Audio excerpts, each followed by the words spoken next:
Assalamualaikum warahmatullahi wabarakatuh. Assalamualaikum warahmatullahi wabarakatuh.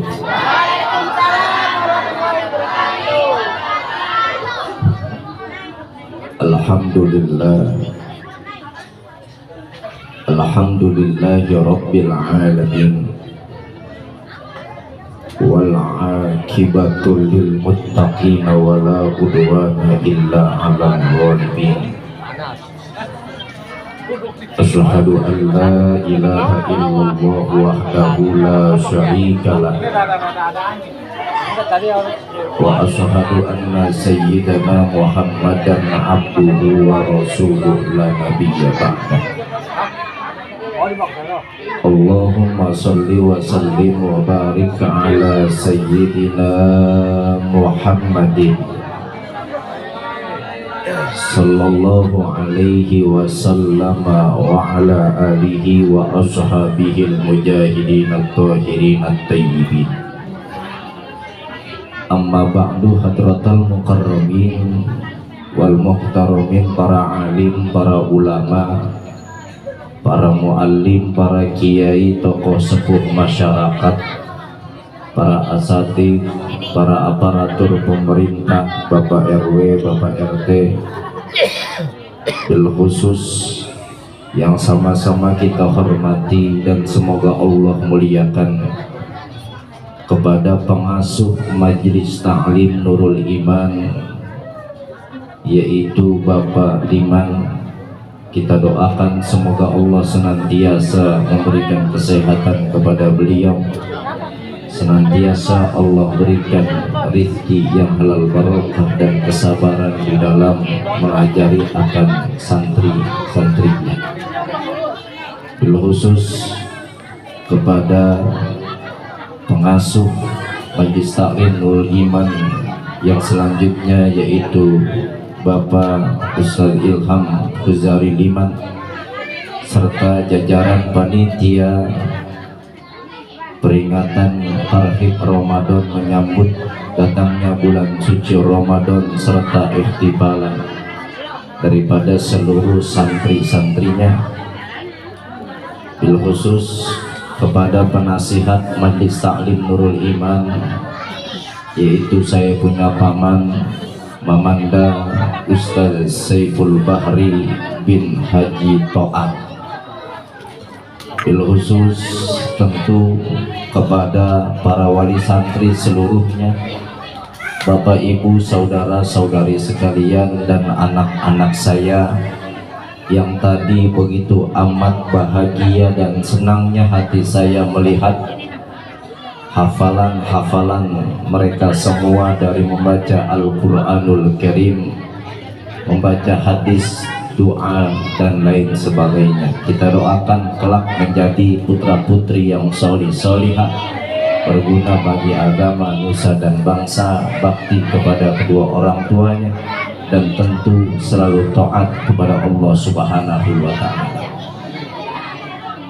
Puji syukur kepada Allah Subhanahu wa Ta'ala, malam ini marilah bersama kita panjatkan sholawat serta seiring salam tak lupa kita sampaikan kepada sosok yang menjadi asbab keselamatan teruntuk kita, yaitu Nabi Muhammad Sallallahu Alaihi Wasallam, serta keluarga, sahabat, dan pengikutnya sekalian yang taat ila yaumil qiyamah. Bapak, Ibu, saudara-saudari, jamaah sekalian, sekedar tahadus bin nikmah dan idholus surur. Pertama tentu saya mohon maaf yang sebesar-besarnya dalam waktu kurang lebih 1 tahun belakangan ini mengisi pengajian mingguan di Majelis Ta'lim ini, apabila banyak kesalahan, kekhilafan baik dari tutur kata maupun perbuatan, banyak kesalahan yang disengaja maupun tidak disengaja, mohon ridho ikhlasnya untuk memaafkan saya. Yang kedua, saya berterima kasih atas seluruh para jamaah yang sudah setidaknya memberikan sebagian rezeki bisyarahnya kepada saya setiap ngaji malam Selasa itu, tentu dengan keridoan dan keikhlasan menjadi pahala di sisi Allah Subhanahu wa Ta'ala, dan saya serta keluarga juga bisa menikmatinya dengan penuh keikhlasan dan keridhaan di hadapan Allah Subhanahu wa Ta'ala. Alhamdulillah, malam ini kita kumpul bersama dalam rangka Tarhib Ramadan 1444 Hijriah, yang tinggal beberapa hari lagi kita menghitung kita sudah memasuki di awal bulan suci Ramadan. Besar harapan kita Allah berikan panjang umur kepada kita, sehat afiat, bisa menjalankan puasa 1 bulan penuh bersama keluarga, anak-anak kita, kemudian semua saudara-saudara kita, amin ya rabbal. Kemudian kita ikhtifalan malam ini pentas seni daripada seluruh anak-anak kita yang ngaji. Kira-kira tadi anak-anak kita udah bisa naik panggung, kemudian megang mic, walaupun tadi banyak yang keliru karena grogi. Seneng apa kagak kita jadi manya? Seneng. Karena itu harapan kita, ibu dulu, waktu suami ibu dulu bapak nikah di hadapan penghulu, setelah itu mendapatkan buku nikah dan masuk kamar, kemudian sholat munajat di hadapan Allah Subhanahu wa Ta'ala, berdoa dengan tetesan air mata, Rabbana hablana min azwajina wa zurriyyatina qurrata a'yuni waj'alna lil muttaqina imama. Ini perintah Allah Subhanahu wa Ta'ala, di mana kita sebagai pengantin baru pada saat itu yang sebentar lagi akan diberikan amanah seorang anak, kita kudu banyak ikhtiar dan doa, berharap kepada Allah supaya apa? Anak kita menjadi qurrata a'yun, menjadi penyejuk hati kita, dari dalam buayat emaknya sampai nanti ketika dewasa kagak nyusahin orang tuanya, kagak durhaka sama emak babanya, apalagi ngeladut, disuruh ibadahnya susah, ngajinya susah. Itu tergantung bagaimana kita sebagai kedua orang tuanya. Jangankan kita orang roterong kali terus sekelas Nabi Adam pada saat itu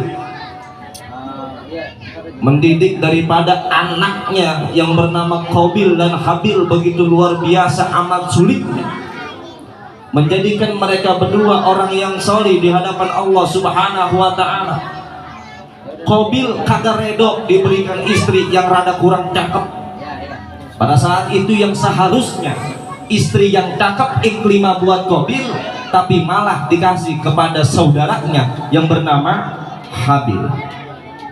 Kemudian Habil pada saat itu menerima akan pemberian Allah Subhanahu wa Ta'ala sosok istri yang cantik jelita yang bernama Iklimah namanya.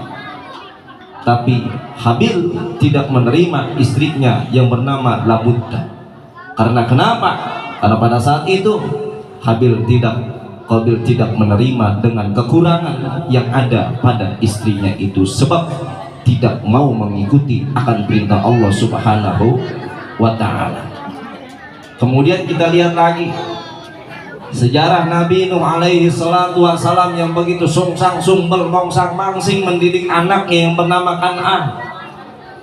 Ketika itu Nabi Nuh udah bebusak ngajarin Kan'an supaya taat kepada Allah Subhanahu wa Ta'ala, menjalankan perintah Allah Subhanahu wa Ta'ala, menjauhkan segala akan larangan Allah Subhanahu wa Ta'ala.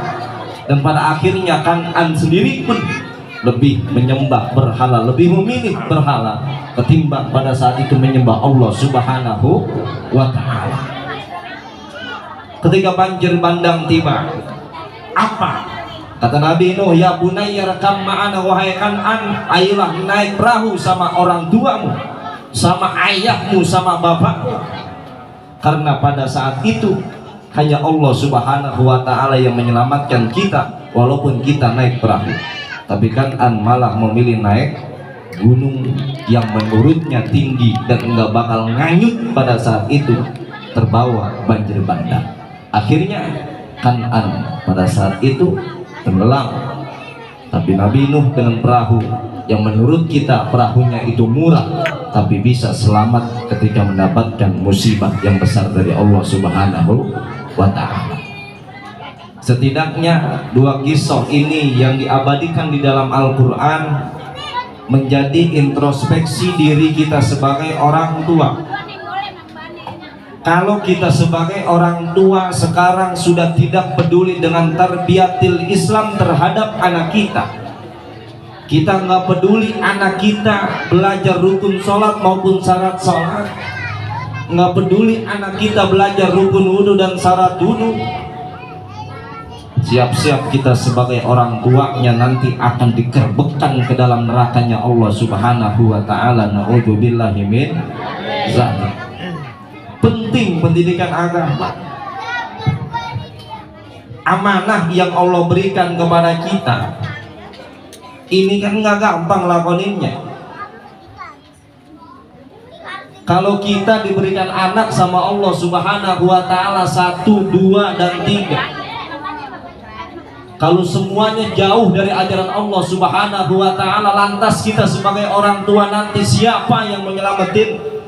Kalau anak kita sendiri tidak dididik dengan pendidikan agama Islam, bahkan kita berpikir ketika itu tidak penting pendidikan agama Islam, sebab ketika hidup di dunia yang kita butuhkan adalah duit. Kalau kita hidup hanya berpatokan dengan duit, jangan harap bakal berkah dan bahagia hidup kita. Betul? Ayo dah. Kita sering berpikir begini, udahan kita jadi orang susah, ngaji mulu gitu kita. Cari duit dong yang banyak biar hidup kita enak, mewah. Nggak ngejamin orang hidup duitnya banyak bakal tenang hidupnya. Bisa ngejamin kita ibu-ibu?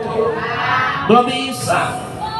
Berapa banyak orang yang duitnya banyak tinggalnya di citra perumahan mewah 1 miliar sampai 2 miliar mereka beli, tapi mereka tidak bisa menikmati ketenangan hidupnya, yang dimana ketenangan hidup itu tidak bisa kita beli dengan uang, tapi ketenangan hidup dapat kita petik dari lantunan azan hayya 'alal sholat dan hayya 'alal falah. Ayo dah kita perhatiin azan hayya 'alal sholat duluan apa hayya 'alal falah duluan? Hah? Hayya 'alal sholat duluan, kecuali muazzinnya keder baru. Ini kan membuktikan bahwa ketika sholat dapat menunjukkan, dapat mengarahkan kita kepada al-falah, kebahagiaan di sisi Allah Subhanahu wa Ta'ala. Hayya 'ala sholat, ajakan kita sholat di hadapan Allah. Kemudian hayya 'alal falah, ajakan kita setelah kita sholat kita dapat bahagia. Faqad fazal muttaqun, orang-orang yang bertakwa dijamin bahagia hidupnya, walaupun hidupnya terkadang merasa dirinya sebagai orang yang susah, jauh daripada punya duit banyak. Ngejamin. Ibu-ibu kan lebih paham terkait hidup. Kalau saya bersama sahabat-sahabat saya ngaji baru anak kemarin sore, belum paham kita terkait menjalani hidup, pahitnya, getirnya kayak gimana. Orang tua kita dulu anaknya 10, bener, gaweannya tibang ngoyos doang di sawah, nyawah doang, itu juga sawahnya punya orang bukan punya kita. Kerja kuli dia, anak 10. Orang tua kita kagak pernah sekolah SD, SMP, SMA, apalagi makan bangku kuliahan mah kagak. Tapi hidup itu ngembaliin anak ambil 10-10-nya. Modalnya apa? Pertama, yakin di hadapan Allah bahwa yang bikin bahagia rumah tangganya, yang bikin bahagia daripada hidupnya bukan duit semata, tapi ilmu agama yang ditanamkan buat anak-anaknya, yang pada saat itu ketika orang tua berharap bahwa hidup itu sementara, dan ketika masuk liang lahat bukan duit sampai 1 miliar yang bakal nyelamatin kita, tapi apa? Anak kita yang solihah di hadapan Allah Subhanahu wa Ta'ala. Anak 5 punya piring cuma 5-5-nya, rumah udah pengen rubuh. asal ada geledek ya rame-rame pakai selimut bareng-bareng takut kesambet, pengen ngambil wudhu ke dapur entah nungguin hujan berhenti, piring cuman 5, di dalam rumah ada 7 orang, babak emaknya belum kebagian. Kira-kira kita sebagai orang tua 5 piring pasti buat 5 anak, kita orang tua ngalah. Akhirnya kata emaknya, udah mama biarin pakai cobek, pakai ulekan makannya, babanya pakai bakul. Indah gak? Indah gak itu? Padahal makan Amerikan asin tembang doang, gas kagak punya, kompor minyak tanah juga kagak punya, dia garang di atas genteng, enak sama sambel. Tenang gak hidup kita? Tapi zaman sekarang yang model itu ditiru sama orang-orang kaya mencari ketenangan di dalam hidupnya, pengen makan di atas cobek, dia piringnya diganti pakai cobek, harganya 300.000 rupiah sekali makan. Padahal itu dulu makanannya orang susah. Paham udah?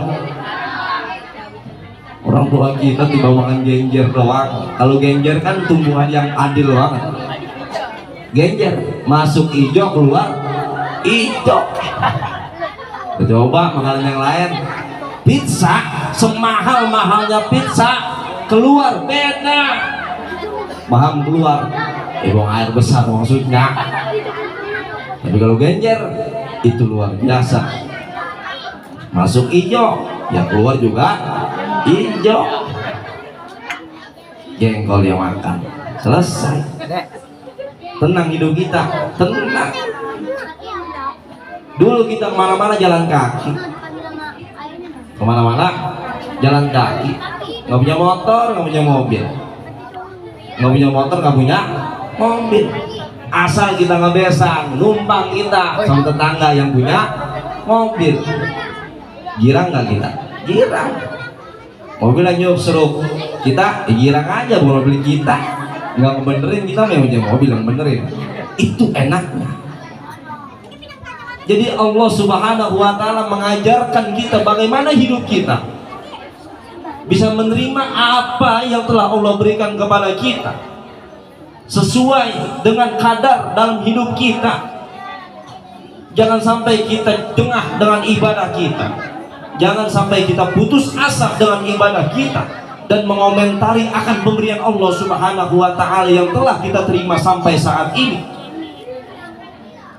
Kalau kita ngeluh mulu hidup, ngeluh mulu, ya Allah saya ibadah saban hari dari subuh sampai isya kagak pernah ketinggalan jamaah, ngaji rajin banget saya mah. Saya mengaji setiap hari, ibu-ibu. Kalau laki saya mengaji timbang seminggu sekali, itu juga dia kalau lagi angkot, kalau kagak mau ngaji. Ibu-ibu kan seminggu sekali kalau ngaji, seminggu sehari sekali, seminggu 7 kali. Ibu-ibu Minggu, Senin, Selasa, Rabu, Kamis, Jumat, Sabtu dia ngaji. Minggu seragamnya merah, Senin hijau, Selasa pink, Rabu kuning, Kamis hitam, Jumat putih, Sabtu coklat. Lengkap ibu-ibu kalau ngaji. Padahal boleh kredit semua, lengkap alhamdulillah. Tinggal lakinya bengek. Pulang ngaji, kata lakinya, mengapa itu? Bibir kayak kukusan aja, monyong aja. Ini bang, yang lain udah pada lunas. Bini abang doang kagak lunas.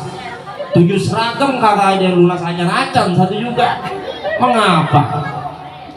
Tuh, kalau kita sebagai suami ya tanggung jawab, dan ngeliat bini cakep, tanggung jawab, dandanin. Ya, pengen punya bini cakep, itu hidup resiko bapak-bapak. Ya hidup kan resiko ya Bu ya. Resiko pilihan kita waktu nikah. Jangan pernah menyesali pernikahan kita dulu. Dapat 3 tahun kita mikir, emang apalagi gua sekarang jelek banget.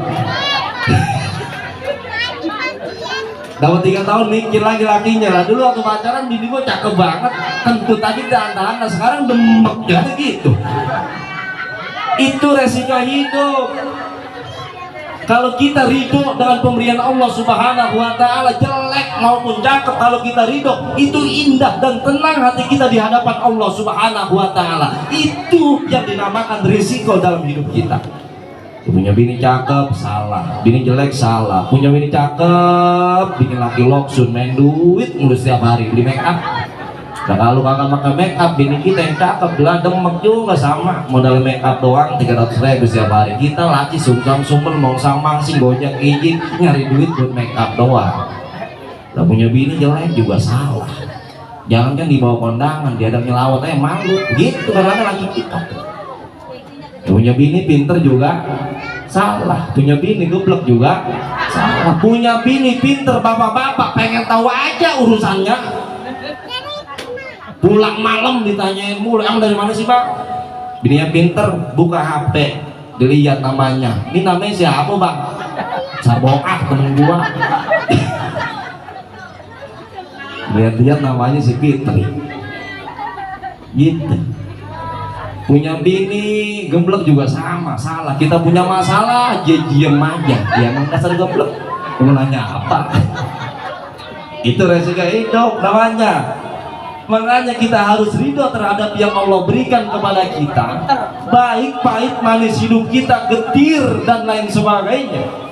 Baik Allah berikan banyak duit kepada kita maupun sedikit, kalau kita ridho maka enak kita ngejalaninnya tanpa ada paksaan maupun kita ngegerutu di hadapan Allah Subhanahu wa Ta'ala. Yang kecewa kita, apalagi kita nyuruh anak ngaji atau mondok, udah ngaji nggak usah lama-lama toh, mondok nggak usah lama-lama, ujung-ujungnya paling jadi ustad. Jadi ustad kalau tahlilan, kalau tahun rumahnya tahu diri cepet, kalau mau tahu diri 25.000 ya gitu. Pas dibuka amplopnya robek lagi, sama duit-duitnya robek. Mengapa sih? Kan nggak masalah mau dikasih mau kagak, kita lillahi ta'ala. Nggak mungkin kita pada saat setiap harinya Allah kagak kasih rezeki kepada kita, udah pasti dikasih. Bagaimana kitanya bisa menjemput rezeki itu dengan membaca Bismillahirrahmanirrahim. Hati kita itu hanya Allah Subhanahu wa Ta'ala, langkah kita ada Allah Subhanahu wa Ta'ala, dan ujung-ujungnya hasilnya pun itu keputusan Allah Subhanahu wa Ta'ala. Paham?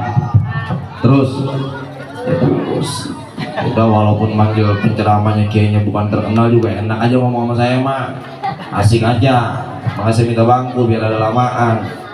Kalau diri kaki bukel ya, main duduk biar ada galak memelannya. Itu maksudnya. Itu yang pertama, kita ridho terhadap pemberian Allah Subhanahu wa Ta'ala. Apapun yang Allah berikan kepada kita, anak kita, kita didik yang baik dengan pendidikan agama, tarbiyatin Islamnya. Insya Allah kita sebagai orang tua nggak bakal keliru ke depannya, nggak bakal tersesat ke depannya, dan akan menjadi tenang, penyejuk hati kita, anak kita nanti ke depannya. Makanya Allah Subhanahu wa Ta'ala udah mesen jauh-jauh hari di dalam Al-Quran. Kalau kita berpikir dengan amat begitu dalam, konteks ya ayyuhalladzina amanu qu anfusakum wa ahlikum naro itu penting menjadi tolak ukur kita sebagai kedua orang tua. Bagaimana kita bisa membawa anak kita ke surganya Allah Subhanahu wa Ta'ala, dan anak kita pun nanti akan berpikir bagaimana cara membawa kedua orang tuanya masuk surganya Allah Subhanahu wa Ta'ala. Orang tua dan anak masuk surga indah, dan sebelum masuk surganya Allah Subhanahu wa Ta'ala, sebelum kita mengalami kematian, tentu kita menjalani hidup bagaimana kita antar anak dan orang tua bisa menjalani hidup ini sesuai dengan apa yang Allah berikan, dan tentu dengan ibadah-ibadah kepadanya, dan menjauhkan akan segala larangannya. Amanat dari Allah Subhanahu wa Ta'ala ini kan gak gampang, Bu ya. Bu, gampang gak kita ngurusin anak? Enggak. 9 bulan kurang lebih dikandung sama kita sebagai emak. Bapaknya mau samancing sungsang sumbel nyari duit buat calon anak kita.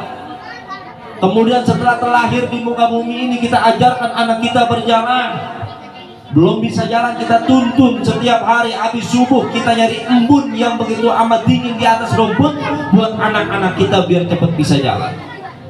2 tahun setengah ngomongnya masih belum becus, masih cadel.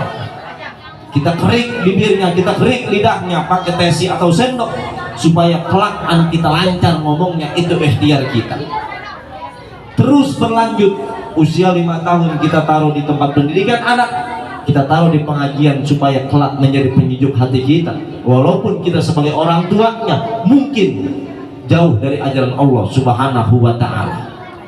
Berapa banyak orang-orang tua kita yang hari ini tidak peduli terhadap anak-anaknya, mendidik anak-anaknya, dan padahal ketika kita hidup di dunia tidak akan selamanya dan tentu sementara ketika kita hidup di dunia. Anak 3 bandel semua, suruh ngaji enggak, sholat kagak mau, rukun sholat dia kagak tahu, syarat sholat kagak tahu, rukun wudhu kagak tahu, mau puasa besok dia juga kagak tahu bulan puasa.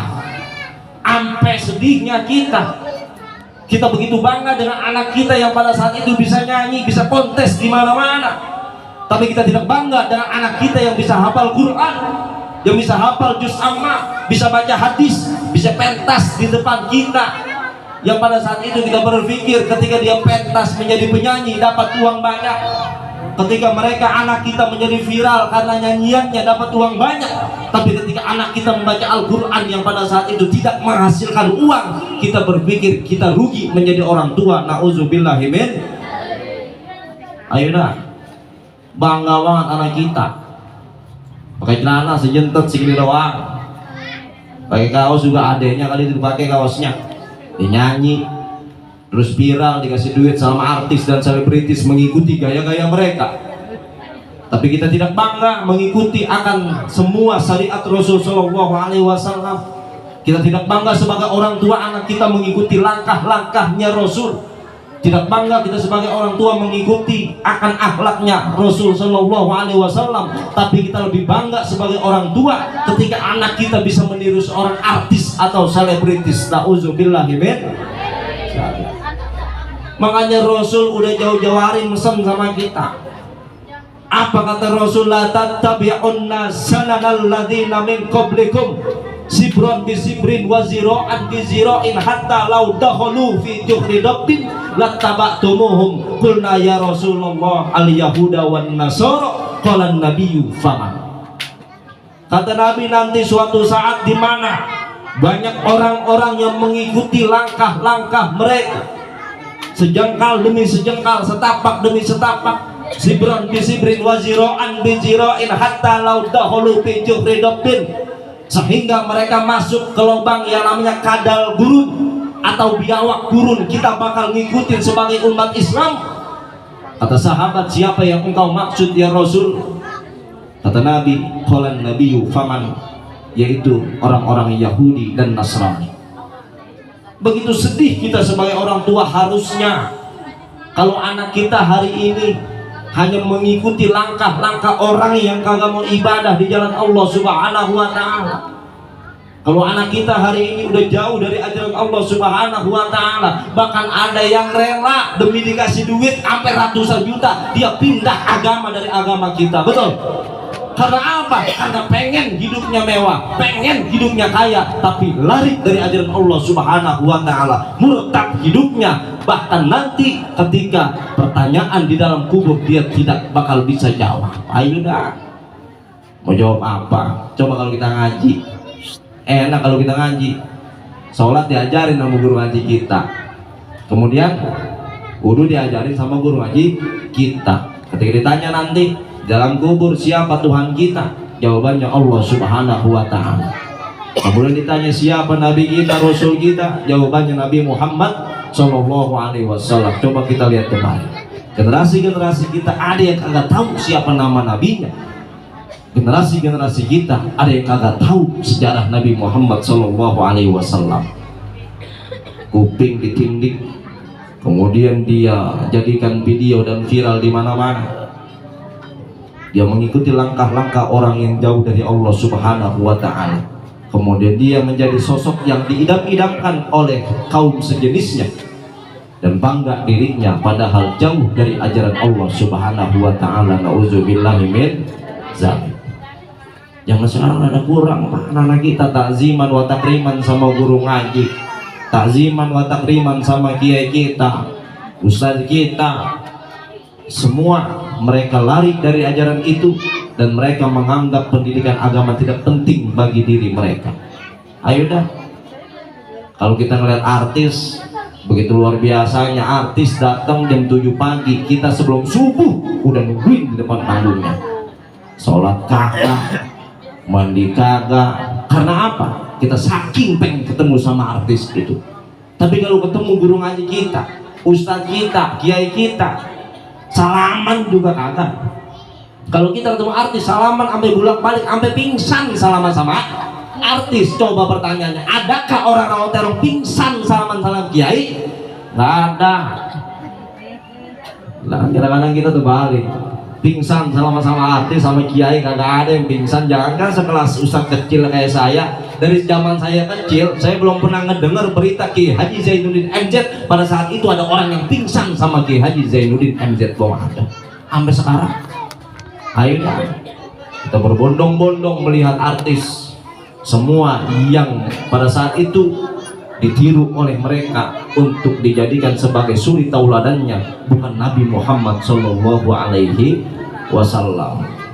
Pegel juga kita kalau melihat generasi-generasi kita malah ke arah yang tidak benar, yang memang Allah Subhanahu Wa Taala larang itu sebagai pedoman hidup kita, sebagai pengingat hidup kita, bahwa kita sebagai keluarga, anak, sebagai keluarga istri, sebagai keluarga suami, cucu dan lain sebagainya, kepengen masuk surganya Allah Subhanahu wa Ta'ala. Paham udah? Kalau udah paham udahan saya ngomongnya. Beloman saya yakin, biarin saya ngomel dulu, masih asik kita ngomelnya. Itu yang dimaksud oleh Allah Subhanahu wa Ta'ala, bagaimana kita bisa menjaga anak-anak kita untuk nanti bersama kita sebagai orang tuanya masuk surganya Allah Subhanahu wa Ta'ala. Makanya Rasul Shallallahu Alaihi Wasallam, Bapak Ibu saudara-saudari sekalian, para anak-anakku, selalu mengingatkan kepada kita, jangan sampai kita menjadi manusia yang rugi. Yang ini dijelaskan oleh Allah Subhanahu wa Ta'ala di dalam Al-Quran, wal asri innal insana lafi husrin illa alladzina amanu wa amilus solihat wa tawasaw bil haqq wa tawasaw bis sabr. Allah berikan gambaran di dalam surah wal asri innal insana lafi husrin. Ketika kita menjalani hidup, setiap harinya, setiap bulannya, setiap tahunnya, terus menerus berjalan waktu hidup kita, senang maupun susah, kita akan mengalami kerugian. Kecuali siapa yang mereka tidak mengalami kerugian dan untung terus setiap harinya. Yang pertama ialah wal asri innal insana lafi husrin illal ladzina amanu. Yang pertama orang yang beriman di hadapan Allah Subhanahu wa Ta'ala. Wa amilus solihat. Yang kedua ialah orang yang memang mengerjakan amal solih, dia sholat di hadapan Allah Subhanahu wa Ta'ala. Kemudian wa tawasaw bil haqq wa tawasaw bis sabr, mengingatkan kepada antar sesama, yang hak itu hak, yang batil itu batil.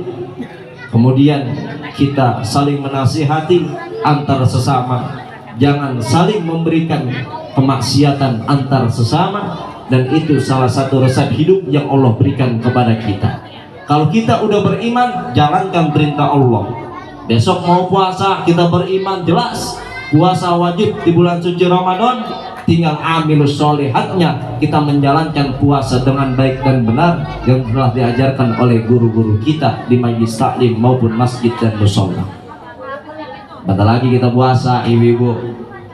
Kira-kira kita bayangannya sekarang apa mau puasa? Anak-anak 5 belum beli baju lebaran, Tanah Abang ono setiap hari macet, laki gua nggak pernah ngajak-ngajak ke Tanah Abang.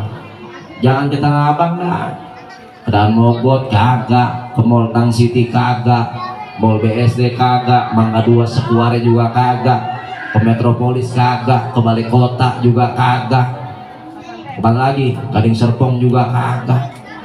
Mengapa lagi gua nggak ngajak-ngajak belanja? Ya kita nawain lagi, kita belum ada duitnya. Jangan ngegerutu aja jadi gini. Mengapa ngegerutu aja? Orang puasa belum udah ribut baju lebaran. Ntar puasa dulu, baju lebaran mah kagak penting. Kagak penting, yang penting puasanya.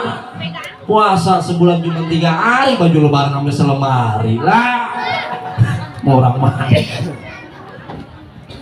Pentingnya kita ibadah tidak harus kita iringi dengan materi kita. Allah kagak nyuruh kita sholat pakai pakaian yang begitu mahal, enggak.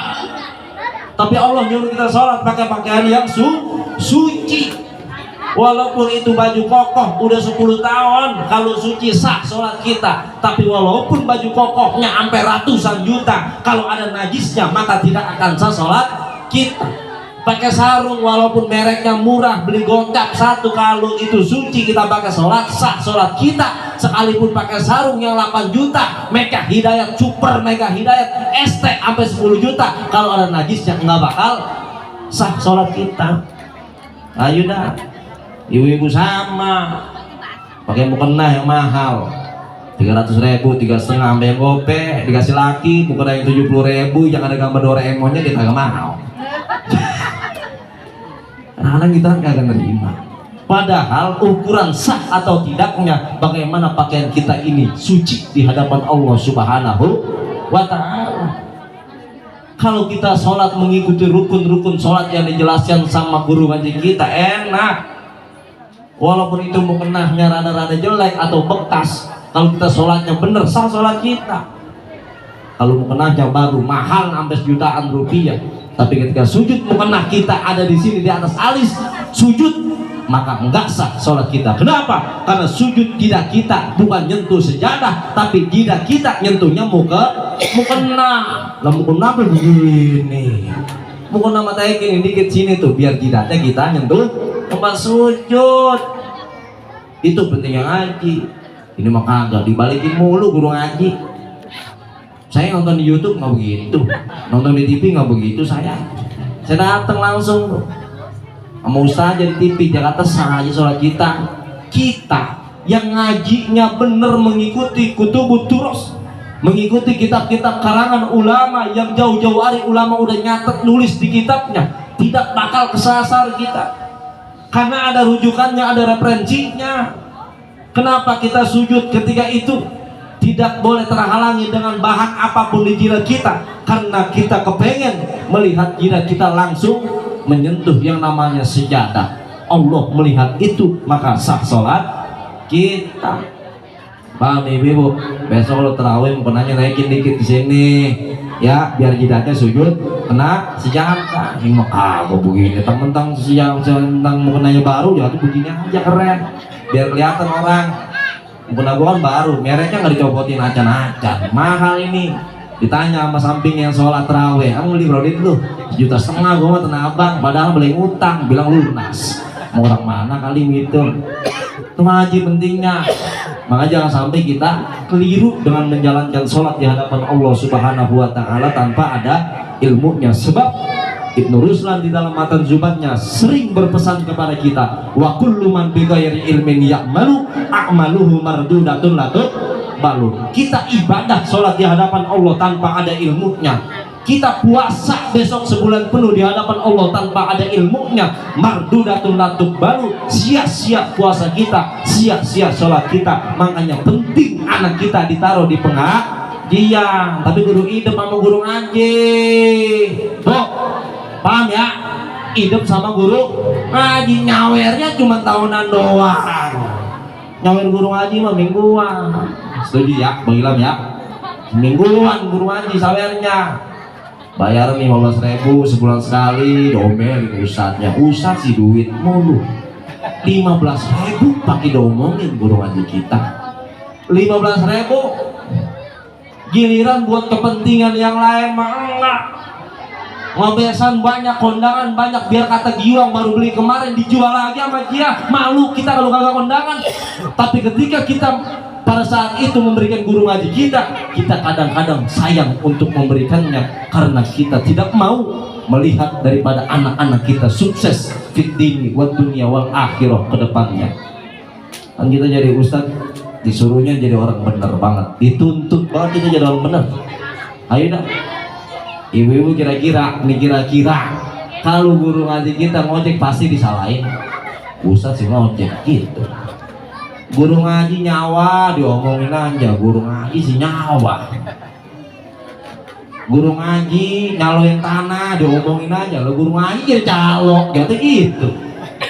Kita harusnya sebagai wali santrinya kita perhatian sama guru ngaji kita supaya guru ngaji kita nggak ngojek, nggak ke sawah, nggak jadi calo.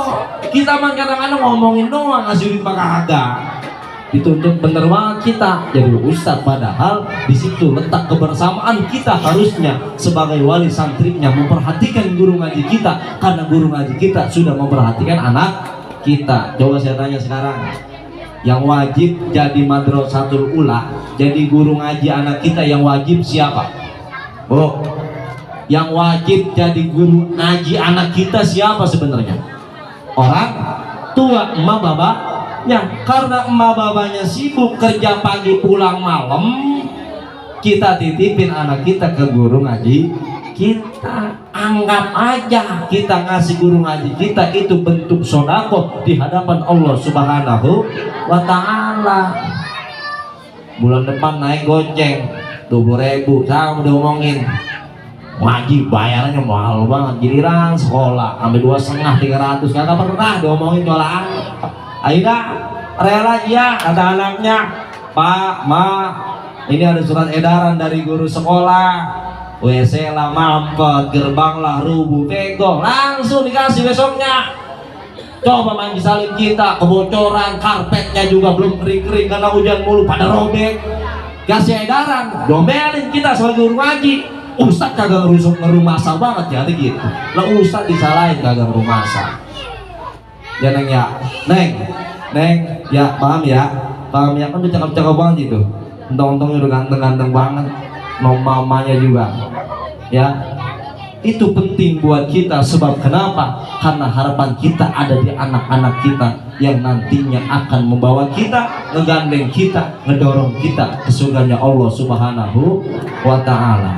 Emang begini kita kalau ngomongin agama, ngomongin kebenaran, kuping kita rada panas. Kalau ngedengerinnya musik dangdut kita adem dah tuh, karena nggak ada ngomelin. Kalau lagi begitu kita udah ngomelin mulu. Itu paham ya Bi ya? Jadi ketika itu Allah Subhanahu wa ta'ala dan Rasulnya menginginkan kita sebagai hamba dan umatnya untuk selalu berjalan di jalan Allah Subhanahu wa ta'ala, tidak keluar dari koridornya, tidak pernah melenceng dari apa yang telah diperintahkannya, dan selalu meninggalkan akan segala larangannya. Maka penting ngaji bagi kita. Nih ngomong-ngomong udah jam berapa sih ini? Lah iya udah 11:30 saja. Lah kekerasan kita ngomong dari tadi. Ngomong-ngomong saya udah matang itu udah. Sayur ayam. Ya kalau belum matang mereka saya terusin dulu, tanggung. Kalau belum matang magel dimakannya. Oke, enak kalau magel ayam dimakannya. Udahan ayamnya udah tua lagi dipotong ya alot. Belum mama masaknya. Dah ibu-ibu, tentu ketika kita menasihati atau mendengarkan nasihat ada kekurangan dan kelebihan. Tentu ketika tadi yang saya sampaikan ada kebaikannya, maka ambil bawa pulang, besok lakonin di setiap harinya. Kemudian anak-anak kita doakan dengan doa pamungkas bagi bapak ibu dan saudara sekalian. Allahumma barik auladana wala tadurrahum wa wafiqhum li ta'atika warzuqna birrahum. Kita doain anak-anak kita, tentu Allah bakal jaga anak-anak kita. Allah berikan ilmu yang manfaat kepada anak-anak kita. Allah berikan ketenangan batin kepada anak-anak kita, dijauhkan dari bahaya, dan tentu akan menjadi nilai pahala ketika kita mendidiknya di jalan agama Allah Subhanahu wa Ta'ala, dan tentu menjadi penyejuk hati kita, penenang hati kita kalau kita melihat anak-anak kita rajin ngajinya, baca Qur'annya bisa, kemudian sholatnya rajin, karena harapannya ketika kita mati ialah doa anak-anak kita. Ayo dah, kalau kita mati anak kagak bisa baca Fatihah, acan-acan, sedih kagak kita, sedih kagak. Anak mati bukan baca Fatihah malah nyariin surat tanah, nah kagak enak mah didengernya.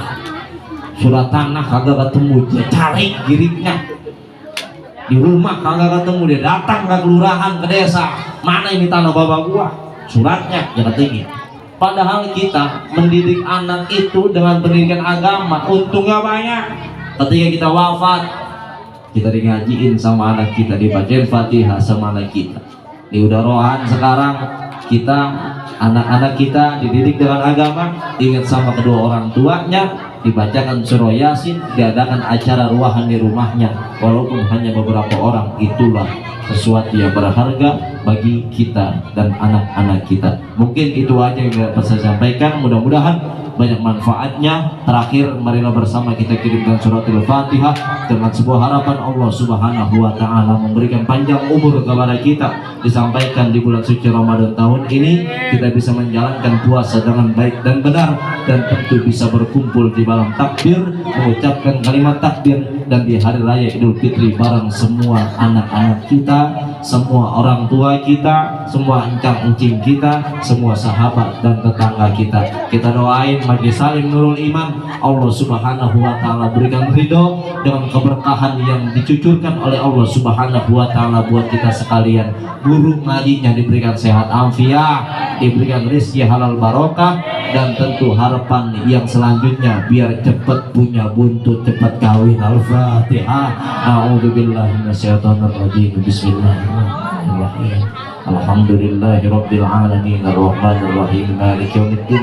Iyyaka na'budu wa iyyaka nasta'in ihdinas siratal mustaqim siratal ladzina an'amta 'alaihim ghairil maghdubi 'alaihim waladdallin. Amin. Bailam doa. Ya udah, lanjutin lagi acaranya ya. Saya mau makan. Dan itu aja. Mohon maaf yang sebesar-besarnya. Wallahul muwaffiq ila aqwamit thoriq. Assalamualaikum warahmatullahi wabarakatuh.